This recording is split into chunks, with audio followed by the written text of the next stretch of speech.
Okay, good morning. I am Mary Kane, President and CEO of the Maryland Chamber, and welcome to our 2022 legislative session recap. In the months leading up to this session, we thought things would be pretty quiet this year. Boy, was that not the case. From family leave to climate to biometrics, this session was anything but quiet. I know many of you watching today are members on our policy committees and our legislative committee. And I wanted to take a moment to say thank you, because collectively, our voice is incredibly powerful. Although we are not happy with all the outcomes of this session, we can be proud that our efforts did affect change for the better in all the legislation we weighed in on. And speaking of proud, I am immensely proud of our government affairs team, Andrew Griffin and Maddie Wojtek. Their work ethic, persistence, and professionalism have made all things possible for the Chamber. I can't wait to see what they will continue to do as they advocate on behalf of all of our Maryland businesses, big and small. But Andrew can't be with us today. He is home with his wife and their new baby boy, whom we are very thankful waited until after Sine died to make his entrance. He picked tax day instead. I'll now turn it over to Maddie Wojtek, our Government Affairs Associate, who will be walking us through the important legislation from this year's session that will impact the business community. Maddie? Good morning, everybody, and thank you, Mary, for that wonderful introduction. So I just want to thank everybody for being here today. We got a lot to talk about, so we'll dive right in. On the agenda for today, if we could go to the next slide, we'll be going over the Chamber's policy process, how that kind of works.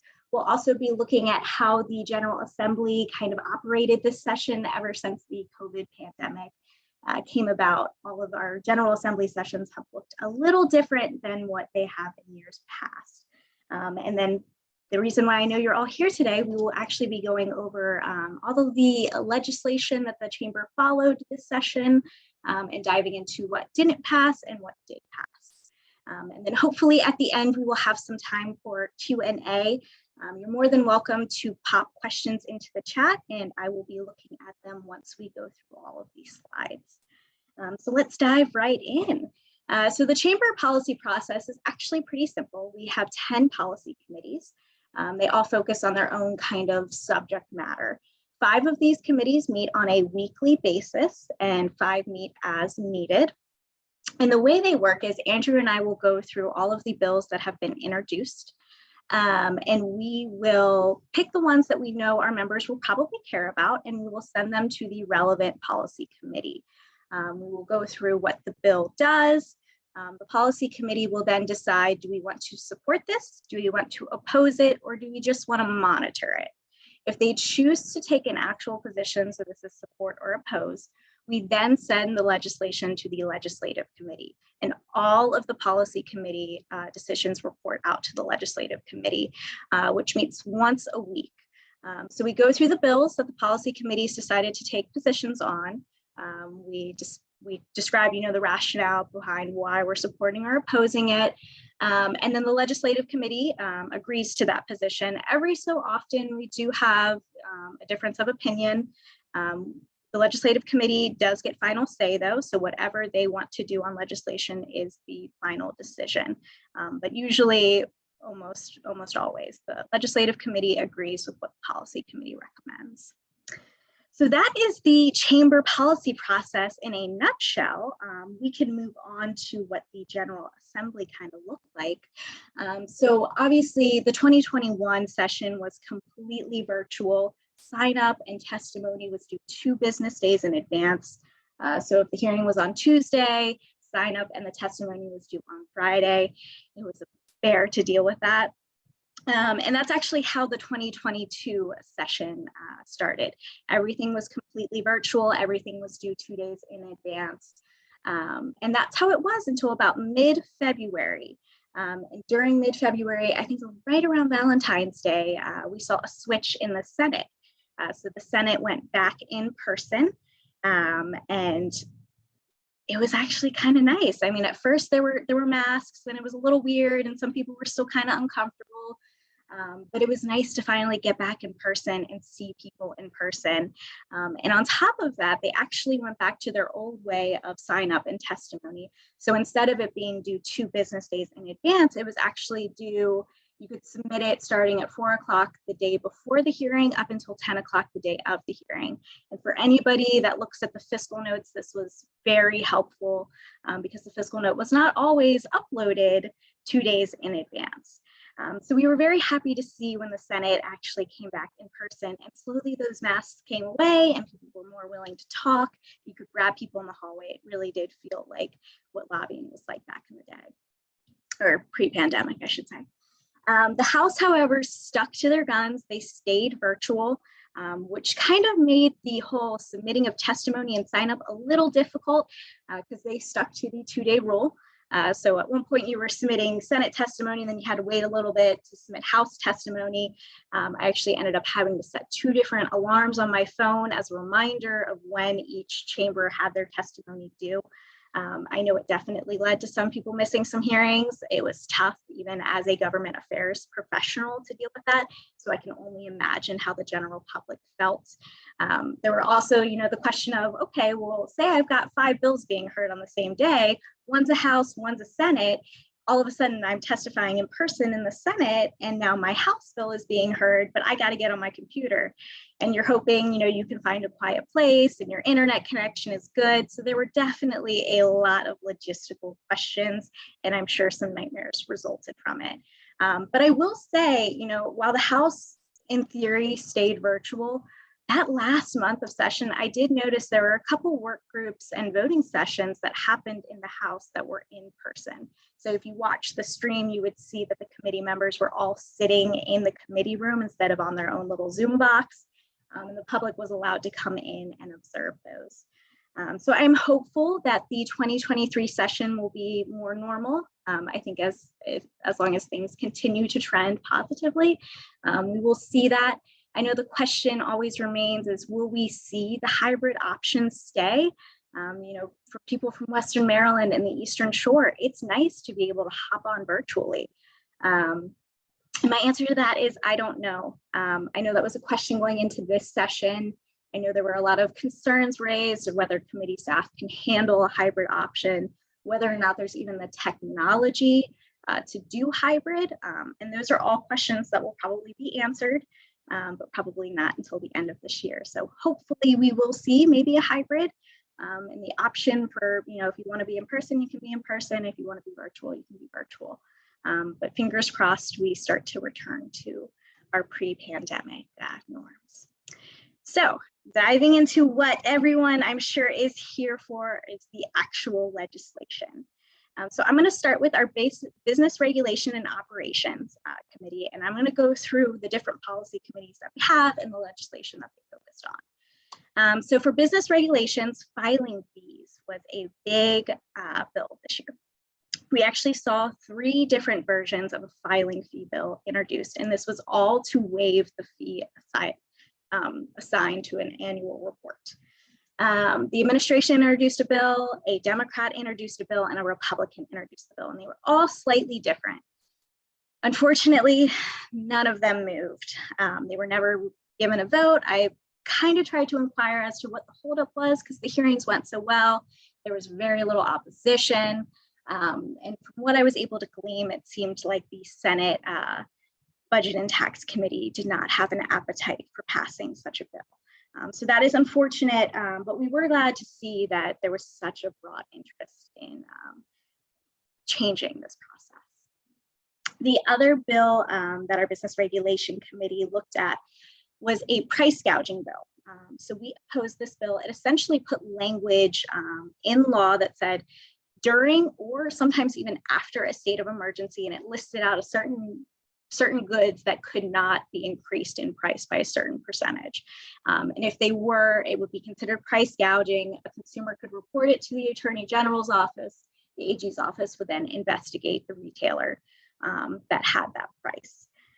There were a lot of concerns. First of all, why are you listing out the goods? Second of all, states of emergencies aren't always for natural disasters or global pandemics. The favorite example that I always heard was when Governor Hogan first entered office, he actually put in a state of emergency for the opioid epidemic. That obviously does not have to do with price gouging or would cause price gouging. It has nothing to do with supply and demand and that kind of stuff. So we tried to explain this to the committee. There was a lot of actually support for this legislation. And we were also really concerned because at the end of the day, usually where we see the prices going up are with the manufacturers and the wholesalers. But the burden of proof to show that it was not the retailer increasing the price, it was actually on the wholesaler, was put on the retailer. And a lot of these guys, I mean, you're trying to run your business, you're trying to keep your employees happy. The last thing you want to do is add that on top of your list of responsibilities. We were very happy to see that the House Economic Matters Committee actually killed this bill, or I'm sorry, the Finance Committee killed this bill. And it did not go anywhere. This was very concerning, but we definitely got a win in the defeat of this bill. Moving on to cyber and tech. So the first bill I want to touch on is Senate Bill 11. So this actually started out as the Maryland Online Consumer Protection and Child Safety Act. And it was amended to become the Online Consumer Personal Information Privacy Work Group. As introduced, this bill was highly concerning. It said a lot of different things. Industry worked very, very hard to explain why we cannot be passing this. And it ended up obviously becoming a work group to look at all the different parts of personal information privacy. We were happy to see that it became a work group. We were hoping that it would also kind of impact some other cyber and tech bills, which I will get into the other issue that was big for us this year. We saw it go out of the Senate into the House, and it went to the House Economic Matters Committee, where it was met with much opposition from the chairman of that committee, C.T. Wilson. He is not a huge fan of work groups, especially work groups during election years, so he promptly killed that bill. So we will not be seeing any sort of work group on online consumer personal information. But the other bill that cyber and tech dealt with this year was biometrics. And this is a tough bill. And we weren't expecting it to get as much leverage as it did this year. And as introduced, it was very, very concerning. So basically what this bill does is it establishes various standards and requirements related to biometric data. And what is biometric data? It's a fingerprint, it's a voice print, it's an eye retina or iris, or any other unique biological pattern.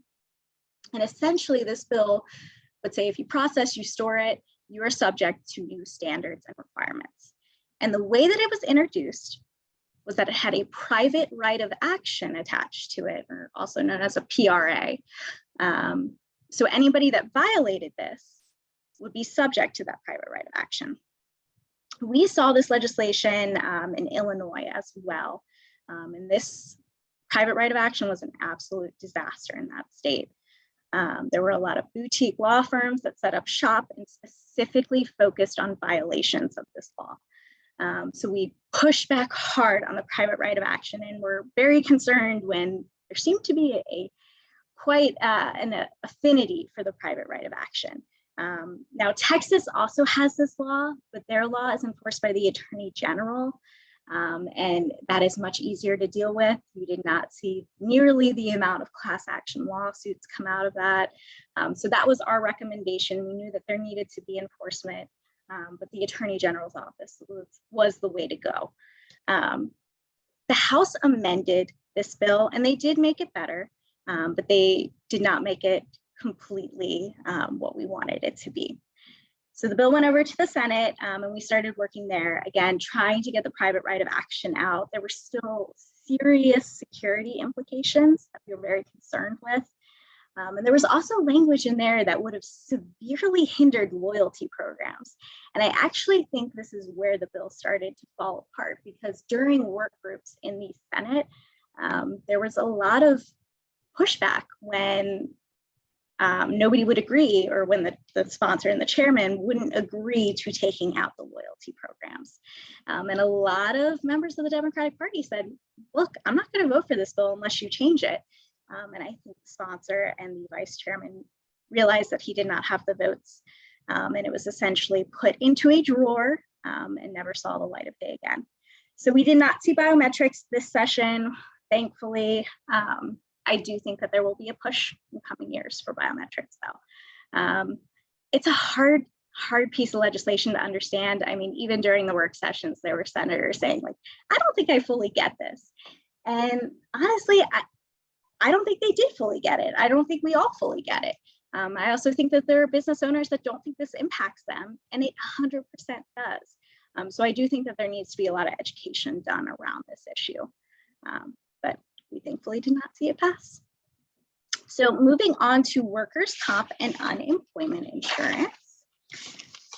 So I'm going to start with the bills that we did not like. And we had a few, but we also had a few that we liked. So I'll start with Senate Bill 10, which was the COVID-19 occupational disease presumption. So this would basically say you tested positive for COVID-19. It was presumed to be an occupational disease, and it would give you access to workers' compensation benefits. This bill was introduced very early, as you can see, it's Senate Bill 10. It was not given a hearing for quite some time, which I think was a good sign. We had reached out to the sponsor to see if he would remove healthcare workers from the bill. We did not get that great of a reception, which also made me think maybe the bill wasn't going anywhere. Once it was given a hearing, we did oppose it. It was never voted on, therefore it died this session. The fees for legal services. So this would be requiring an employer to pay not only their legal fees, but an employee's legal fees when a workers' compensation claim was filed. Our workers' comp committee looked deeply into this issue. It was pretty much deemed unnecessary. The hearing also made it pretty clear that this was unnecessary. Comar actually recently updated a lot of their regulations, and they raised the cap and percentage on attorney fees. This was actually killed in ECM, so that was good. I think the committee definitely understood that we didn't actually need this. The next set of bills that I want to touch on are the medical cannabis bills. So House Bill 614, this allows coverage for workers' comp claims even when the sole cause of the injury is the worker's use of medical cannabis.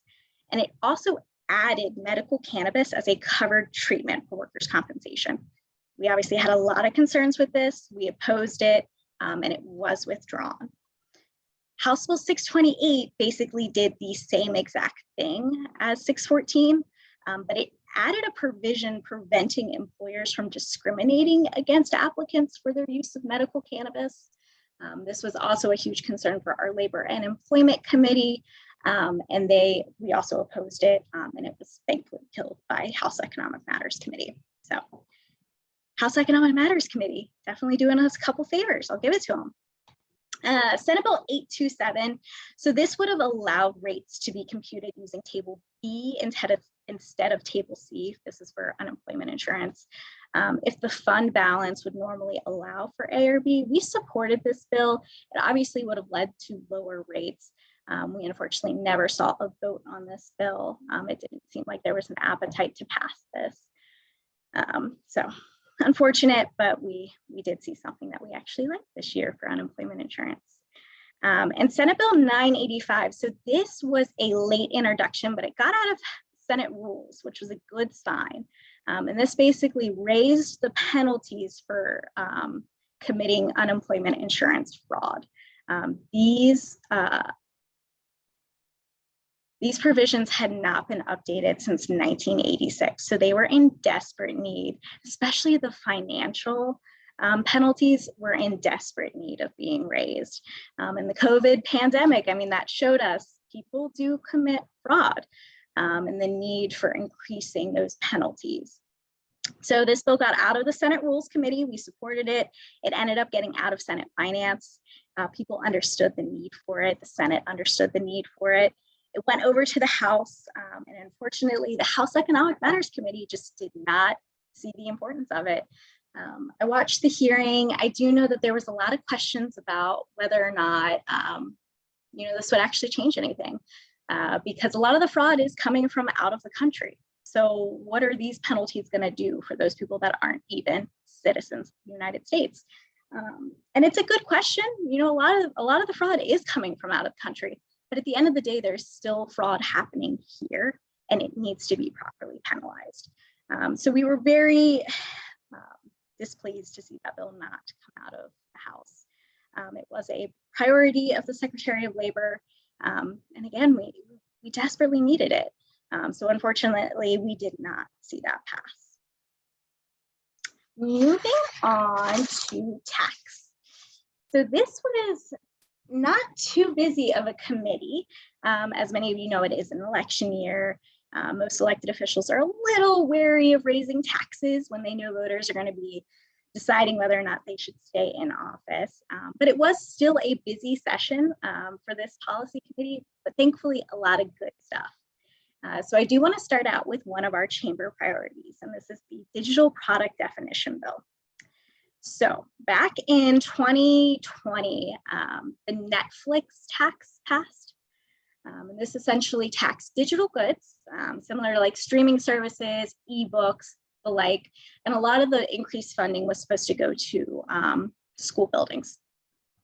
So that bill passed. Our tax committee, looked deeply at it. They were like, this is a new regulation that we're going to have to deal with. And they noticed a little bit of a gray area. And there was a problem with how the definition of what a digital product was drafted. And there was potential for certain software, so software that's used by a business. We're not talking about like Microsoft Word, we're talking about very specific software that would potentially be pulled into this tax structure.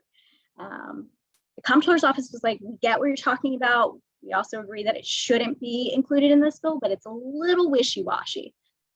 So we went to the sponsor of the bill from 2020, explained the issue, said, we're not trying to get a carve out. We're just trying to clarify this definition. He totally got what we were trying to do. He agreed to sponsor the bill. There was no fiscal note because, again, this was not ever supposed to be within this tax structure. And we thankfully saw it pass. It actually passed out of the Senate unanimously. The House, it would have been unanimous, but we had one person vote against it. But anyway, it is on its way to the governor's office. I have touched base with the governor's office. They are aware that a lot of Maryland-based businesses support this. I do not suspect that he would ever veto this bill. I think he will either sign it into law or he'll just let it go into law without his signature. Moving on to everybody's favorite topic, combined reporting and throwback rule. We saw these bills get introduced again this year. We were given pretty adamant assurances that they would not be going anywhere. Again, everybody understands that it's an election year. It's not very smart to pass this kind of stuff. But nonetheless, they were introduced. They're always introduced. We know that they're coming. We opposed them with everything that we had, even though we were told it wasn't going to go anywhere. We know that this is just going to be a lingering issue. And I will say, the day after session, I was reading the Maryland Matters article, and it was going through the winners and losers of the session.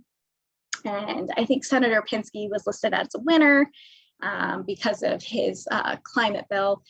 And when they ended the little blurb on him and everything that he's done, they did say something along the lines of, now, if only we could just pass combined reporting.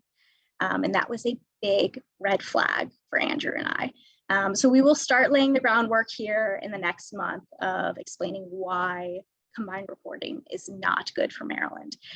As I'm sure some of you know, Virginia looked into this issue and decided against it, and we should 100% do the same. We will be doing a lot of campaigns and a lot of education, especially as we have a new administration and new elected officials come into office. So I do just want to flag that one for everyone, even though it wasn't a problem this year. I do foresee that being a problem in the coming years. Moving on to something good. So the Retirement Tax Elimination Act of 2022. So this was an administration bill. Governor Hogan made it a priority to lessen or completely get rid of the retirement tax. If you actually look at the legislation, the General Assembly pretty much gutted his retirement tax bill and put in their own language. It's still something. The Hogan administration still says it's a win. I think it's a win. So essentially what the retirement tax bill does is it impacts those that are 65 and older. And it impacts anyone that's making up to $100,000 in retirement income. If you're a married couple, that threshold is $150,000. The bill goes into effect this July. And it allows those that qualify a non-refundable credit against the state income tax. The credit is for about $1,000 for an individual and $1,750 for a married couple. So it's definite relief, and we're very, very happy to see it. I'm in Maryland. I feel like we're always just piling on the taxes. So we were very happy to see that there was finally tax relief passed. However, I will go into another bill in the labor and employment section, which actually added a tax. So I do think that there is a little bit of a give and take on the tax relief that we saw this year. And then finally, I do want to touch on the private letter ruling bill. So we saw a piece of legislation introduced to not only set up a legal division, but also have that legal division draft private letter rulings within the comptroller's office. And these private letter rulings provide expanded and detailed tax guidance. So say you're a business owner, you got a question about a recent tax law, or maybe even a tax law that's been on the books for a while, but you're just not quite sure how it impacts you. You can reach out to the comptroller's office, obviously after this bill goes into effect. They set up the legal division and get a private letter ruling. Now, this private letter ruling, there are some exemptions. They do expire after a while. If the facts of the letter change, you can't really rely on it. But for the most part, you can use that private letter ruling if for at any point the comptroller's office comes to you and starts questioning why you did something on your taxes, you can point to that letter and say, hey, this is what you guys told me, and this is what I followed. So it's definitely very helpful for those guys on the tax side. And we were very happy to see that pass. So moving on to labor and employment, man, this committee definitely had some challenges this session. We were really hoping we wouldn't see this many challenges again because it was an election year. Everybody knows that they have to go back to their constituents. I know the issue that most of you are here for probably, and the one issue that I get multiple emails for every single day is the Family Medical Leave Insurance Program. So a little bit of background on this bill. So leading up to session, we knew that this bill was going to come. We didn't think it was going to come this session. Both offices seemed like, we probably won't touch it this year, but it will be coming in years to come. Session gets underway. President Ferguson holds a press conference where he basically says that legislation will pass this year and that he is making it a priority. And that's when we knew that there was going to be problems. Now, we weren't in full panic mode at that point because the House was like, wait a second, we don't know if we want to pass something. We'd actually prefer to pass a commission with intent language. So the House put in a bill that essentially set up a commission of relevant stakeholders, businesses, advocates, as well as the Department of Labor, the Department of Legislative Services, to say, look at this program, find out the best way to set it up, and we're going to put in language that says that the program needs to be set up by this time. So it was always going to give the citizens of Maryland a family medical leave insurance program, but it was going to allow the relevant stakeholders to look at the different parts of the program and decide what would be best for the state. So we had the two chambers in different postures. And crossover happened. The House sent their bill over to the Senate. The Senate sent their program over to the House, and we waited. And then we heard some rumblings that the House was going to move the Senate program. And a lot of people ask me, why did this happen? And it's politics as usual. I mean, the Speaker has her priorities and the Senate President has his priorities. And deals have to be struck. And unfortunately, this family medical leave insurance program was part of one of those deals. So the House amended what the Senate did. And they honestly, when Andrew and I first looked at the bill, we kind of thought they were just poison pill provisions because they didn't make a whole lot of sense and they just seemed to be all over the place. And then we realized they weren't poison pills. This was actually what the program was going to look like. So what does the program look like? It is administered by the Department of Labor. There is no private option. It is the Department of Labor. They have money to set up a new division, so it'll be similar to unemployment insurance. It is a mandatory payroll deduction that is paid by both the employee and the employer. There is one exemption to this. So if you employ less than 15 people, the employer does not have to pay their share, but the employee still pays their share and they still have access to this program. The legislation also requires a cost analysis every 2 years to set the contribution split and the deduction cap. And I just want to reiterate that there is currently no deduction cap in this bill. There used to be, and it was taken out. It is now up to the secretary to set that deduction cap, and the secretary can change it every 2 years as they please. Now, the contribution split is also set by the secretary. They're given a little bit more parameters around it. It has to be within a range.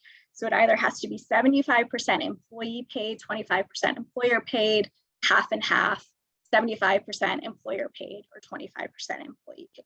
It can't be like 90%, 10%, 80%, 20%. It has to be within that 75-25 split. And the secretary gets to set this, and they can revise it every 2 years. The yearly max benefit that you can get from this program is tied to CPI.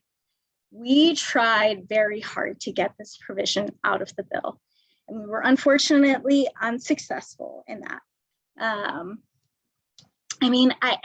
The gas tax alone was a great example of why tying this kind of stuff to the CPI just isn't a great idea. I mean, wages don't increase, profits don't increase just because CPI is increasing. Nonetheless, the CPI is still in this bill. Now, employees that work 680 hours are entitled to take leave. Now, those hours are attached to the employee, not the employer. So an employee can work 675 hours for one employer. They get a new job, they come work for you for 5 hours, and now they are eligible to take this leave. It's tied to the employee.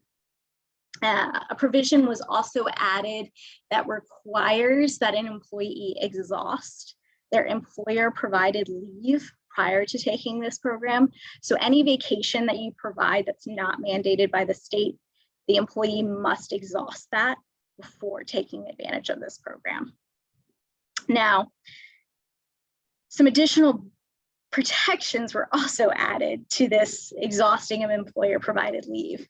So essentially, while a person is exhausting, the vacation days that you provide an employee, you must restore them to their job or the equivalent job. You can only fire them for cause, or if you can demonstrate that it would result in severe economic harm.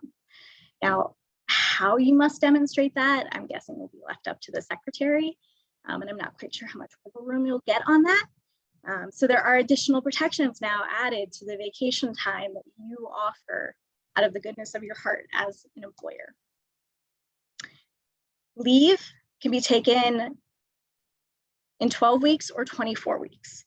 Now, the example that I was given as to why somebody would potentially need 12 or 24 weeks is, say, January of 2023, a person comes down with a serious medical condition and they have to be out for 12 weeks. So they've used up their first 12 weeks of this leave.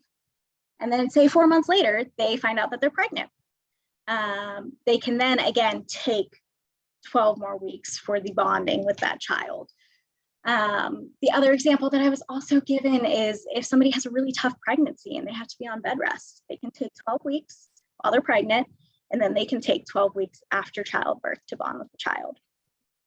And the reasons for taking this leave, obviously, are childbirth or caring for a child that's placed, whether it's through adoption or foster care, a personal serious medical condition, a family member with a serious medical condition, or if they, end up going out on deployment. There are a lot of reasons why you can use this, and the definition of a family member is very, very broad.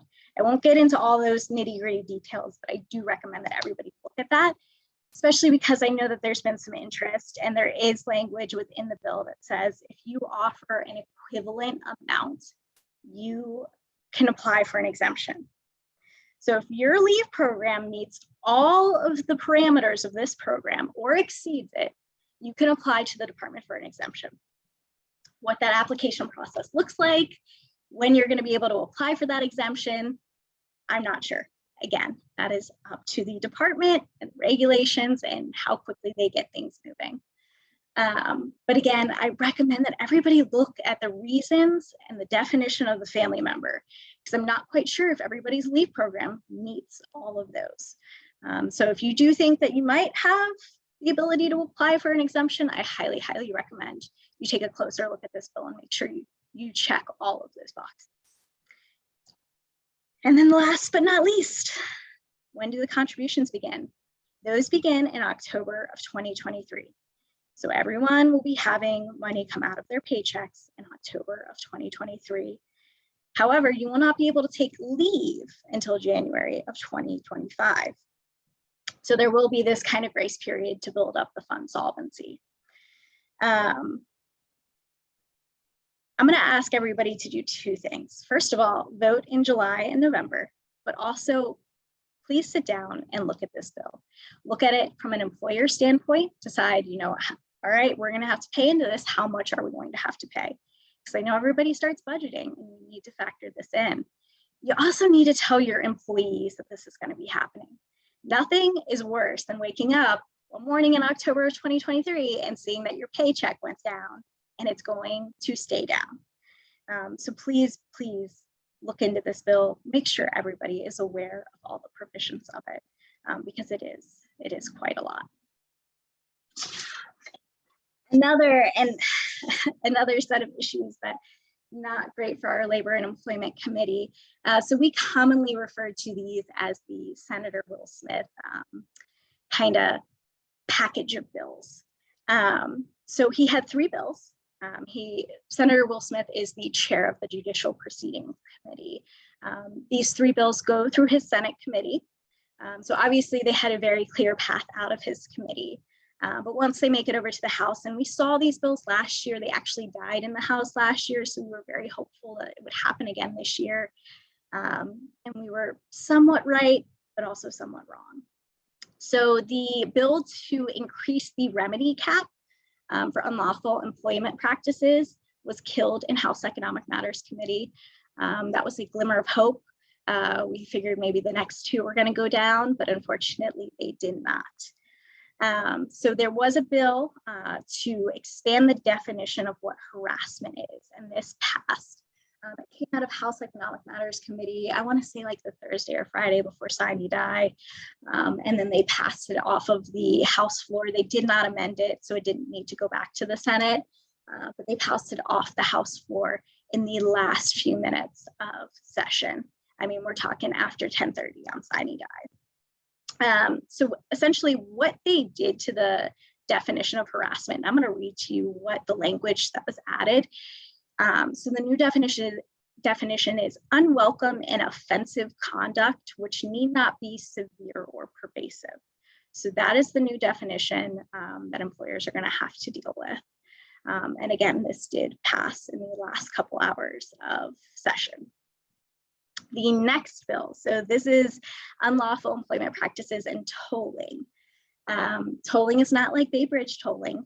It's actually establishing that the timing limitations in which a person may file a civil action in circuit court alleging unlawful employment practices are tolled while an administrative charge or complaint are pending. So this increases the time period in which an employer can have something filed against them. It's again something that our Labor and Employment Committee did not like for very obvious reasons. And it unfortunately also passed at the same time that the sexual harassment definition bill did. So we saw those two bills come out, and they will be going to the governor's desk. fair scheduling, or back in my retail days, I always love to call it restrictive scheduling, resurfaced this year. We actually had not seen this bill since maybe 2017, 2018. And it essentially mandates a bunch of things on employers when they're setting an employee schedule. You have to pay predictability pay, which is increased pay. Just a disaster bill. And I honestly think the COVID pandemic made that even more obvious, how much more, or how unworkable this is in the real world. I mean, things happen, and the pandemic showed that alone. People test positive and they're like, I can't come in. So you need to have some flexibility. And I think that was really driven home in the hearing, and the House ended up killing this bill, thankfully. We also saw the introduction of a Wage Protection Act. So this was adding additional protections on the wage and payment law. It was introduced and then was quickly withdrawn. It actually never even got a hearing. I'm not quite sure why it was withdrawn. I mean, I can tell you all the issues that I saw with the bill, but I'm not quite sure why the advocates decided to pull the plug on it. But that didn't even make it to a hearing. So good news there. And then House Bill 1. So this was the constitutional amendment for cannabis. A lot of our employers have been watching this just because of issues that they are currently having with medical cannabis. This was passed. It will appear on the ballot in November. They did pass an accompanying Senate bill, which basically goes through the reform regulation of this. So if it does pass on the ballot in November, there will be regulations that go into place. All right. And then we also had the Attorney General introduced a bill basically expanding what an employer is, the definition of an employer, and he was trying to get at the 1099s and the franchisees of the world. This was a very concerning bill. They honestly, I think, presented it in a very misleading way, and thankfully the House killed this bill. So we are good there. And then we also saw a minimum wage rate increase. I mean, I feel like we always see this every single year. We opposed it. I think it was very clear why we cannot afford this right now, why this is not a good time, and this bill also died. I don't think any committee actually voted on this. It just kind of got a hearing and then never acted on after that. So that is labor and employment. Moving on to energy and environment. So this is the second group that had a pretty big bill passed this year. So Senate Bill 528, the Climate Solutions Now Act. Behind family, I probably get the most questions about this one. And this bill does quite a bit, but it's also been heavily watered down from how it was introduced. So it went into effect without the governor's signature, and it requires that by 2031, the state has to reduce its greenhouse gas emissions by 60% and achieve net zero by 2045. And they largely do this through mandates on covered buildings. So covered buildings are large buildings with 35,000 square feet or more, and they will be subject to new energy performance standards that are developed by the department. Now, there's obviously some wiggle room because it's developed by the department, but they must achieve certain goals. And those goals are 20% reduction by January 2030 as compared to 2025 levels. And they have to be net zero by 2040. So if you are one of these buildings, you have to be net zero by 2040. Now, if you don't fall into compliance, it's not like they tear down your building, but you will have to pay a fee. There is a fee that will be assessed, and that fee is decided, and this was the language that was in the bill, that is not less than the social cost of greenhouse gas adopted by the department or EPA. So we're not exactly sure what the fee is going to look like.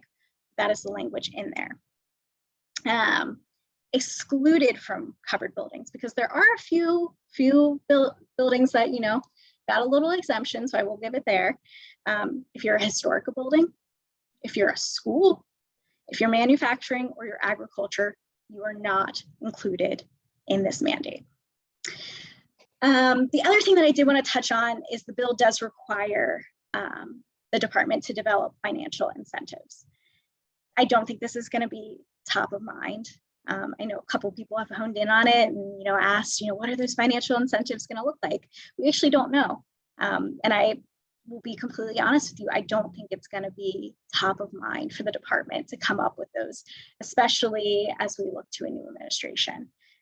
So I would not hold your breath on that. There is language in there. Hopefully we see it, but I'm not super optimistic, unfortunately. And then lastly, in energy and environment, we had the PFAS bill introduced again this year. As introduced, it was highly concerning. However, it was amended and we ended up becoming neutral on this bill. It did pass, and essentially it prohibits the use, manufacturing, or selling of firefighting foam that contains PFAS. It also requires notice if the firefighting protective equipment contains PFAS. This is mainly getting at, and if you ever watch the hearing on it, you will hear that a couple firefighters have developed cancer from these chemicals. But what you will also hear is that these chemicals, there's a lot, and they do a lot of different things.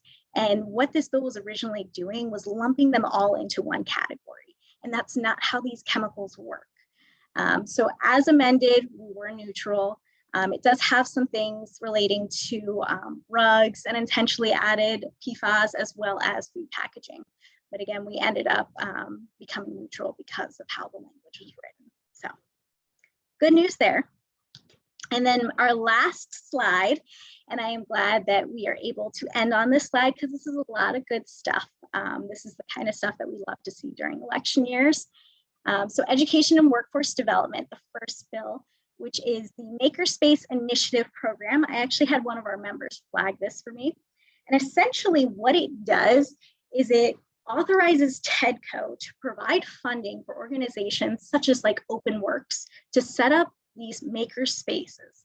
And this gives people access to tools, technology, knowledge, which results in prototyping and supports educational opportunities. It's just really a feel-good bill that really fosters people learning more about new technology and what you can do with that technology. And then our last two bills for education and workforce development. So one of our priorities this session was increasing access to childcare and making it more affordable. There were a lot of childcare related bills introduced this session, and we ended up throwing our support behind two. So the first is the Child Care Capital Support Revolving Loan Fund. And essentially what this does is it provides no interest loans for capital expenses related to daycares that participate in the Child Care Scholarship Program. Commerce administers this program with the help of MSDE. It's obviously going to help just get more people into daycare and help those daycare accept more people. So we were very happy to see that pass. And then the Child Care Scholarship Program, we saw some alterations to that. So essentially, one of the changes that was made was the Department of Education must come up with a process for granting presumptive eligibility. So this is if somebody says, hey, I think I qualify for this, I'm going to apply for it, before there was a waiting period. So you had to wait a couple weeks, a couple months before you knew whether or not you were going to get that scholarship. And during that waiting period, chances are you're not going to put your child in daycare because you don't know if you're going to afford it. So this would allow for presumptive eligibility. So you provide a few things up front to kind of briefly verify that you will most likely be eligible. And that way you will be issued the scholarship. You can put your kid in childcare right away under this scholarship. There are some provisions. So if they do find out that it's fraud, working with the comptroller's office to make sure that childcare centers are reimbursed. But this allows kids to get in right away, which is great. And then lastly, for economic development, so the Maryland Stadium Authority actually had some good bills put in this year. They were actually put in late and they managed to pass, which is great. I was a little worried with the timing, whether or not we were going to see them pass, but I was very pleased to see them go through. So the first one is an increase in the amount of taxable or tax exempt bonds that the Stadium Authority can issue for sports facilities at Camden Yards.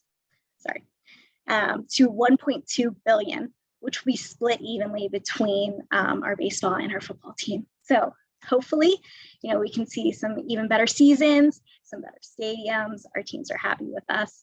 This is a great thing for economic development. And then we also had a bill that allows the stadium authority to issue up to 200 million in bonds for sports entertainment facilities. So these are facilities all throughout the state that help, foster sports entertainment. These are, the minor league programs, the programs that fuel our major league programs. So we've seen a boost there. Hopefully we really continue to foster that love for Maryland and staying in Maryland. But that is everything that I have for legislation. I guess now we'll go on to question and answer.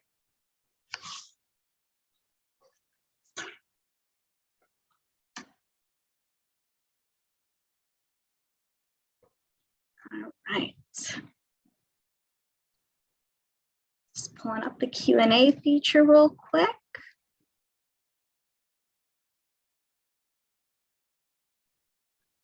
So I see a question, Chamber's thoughts on why the governor said this was his best in 4 years. I honestly think he felt that it was his best because he did. He saw the retirement. He saw a lot of stuff move on crime. There were some major bills that didn't move, but he still got some wins, and that's big. I mean, you got to remember that he is a Republican governor in a democratically controlled General Assembly. I mean, it's tough to get things pushed out, and you have to find compromise. And did he get everything he wanted? No, but he got very close. So that's why I honestly think that he probably felt that it was his best in 4 years.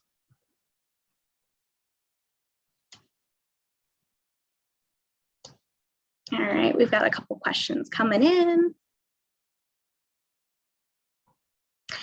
So one of the questions I just received, how will the chamber communicate the flushing out of the family regulations? We will work very closely with the Department of Labor to make sure that we are considered. There's language throughout the bill that references relevant stakeholders, but it doesn't actually say who those are. We will push very hard to be one of those relevant stakeholders and be a part of the regulation process. That way we can keep our members informed as to what's going on and what to expect. Because again, that split and that deduction cap are very big for businesses when they are setting their budgets. They got to know how much they're going to be paying into this. So we will 100% be pushing to be a part of that process and keeping our members informed. Let's see. There's another question. Do you see another bill next session to clean up the family medical leave program? I anticipate that there are going to be a lot more bills to clean up this program. In fact, I mean, Andrew, and I don't know if I would go this far. Andrew did say he thinks that we'll be cleaning this up for the next 15 years. I don't know if I would say that far, but we will be cleaning this up for years to come. I don't even think it'll be next session. I think it will be the next 4 sessions that we will be cleaning this up. So thank you. I think that we're going to have a lot of work ahead of us. Great job security, though. I will admit that, but unfortunately for all the businesses that have to deal with this, it's not going to be ideal. So yeah.